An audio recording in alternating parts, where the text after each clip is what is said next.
इस वीडियो में हम लोग वृत्त की परिभाषा और उससे जुड़े हुए कुछ तथ्य जैसे वृत्त की परिधि, उसकी त्रिज्या के बारे में महत्वपूर्ण एवं प्रमुख बातों को जानेंगे।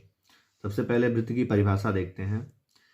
किसी समतल में एक निश्चित बिंदु के चारों ओर स्थित बिंदुओं के समूह से निर्मित बंद आकृति को वृत्त कहते हैं। इस निश्चित बिंदु को वृत्त का केंद्र कहते हैं। यानी एक निश्चित बिंदु के चारों ओर स्थित बिंदुओं के समूह से निर्मित बंद आकृति, यानी संपूर्ण आकृति को क्या बोलेंगे हम लोग? वृत्त बोलेंगे। और इस निश्चित बिंदु को हम बोलेंगे वृत्त का केंद्र। इसे हम O से प्रदर्शित करते हैं। अब देखते हैं कि वृत्त की परिधि क्या होती है। वृत्त के केंद्र से चारों ओर समान दूरी पर स्थित बिंदुओं के समूह को परिधि कहते हैं। यानी वृत्त के केंद्र के चारों ओर स्थित बिंदुओं के समूह को क्या बोलेंगे हम लोग? परिधि। यानी इसको हम बोलते हैं परिधि। ये होती है वृत्त की परिधि। अगला है वृत्त की त्रिज्या। वृत्त के केंद्र को परिधि से मिलाने वाले रेखाखंड को वृत्त की त्रिज्या कहते हैं।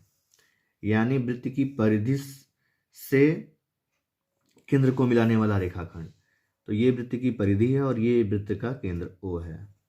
तो इस परिधि से हम ऐसे मिला देते हैं, तो ये हो गई वृत्त की त्रिज्या।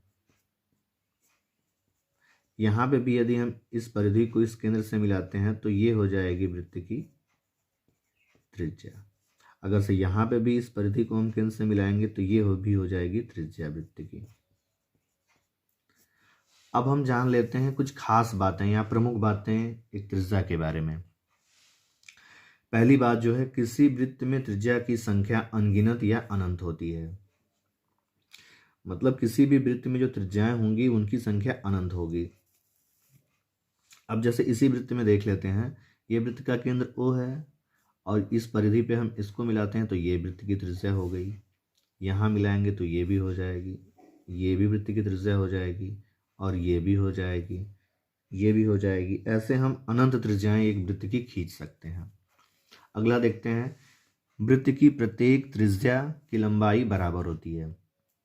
देखिए ये तो वृत्त के परिभाषा से स्पष्ट है कि परिधि और केंद्र के बीच की निश्चित दूरी त्रिज्या कहलाती है। तो जो प्रत्येक त्रिज्या होगी वो आपस में हमेशा क्या होगी? बराबर होगी। और इसे हम लोग R से प्रदर्शित करते हैं।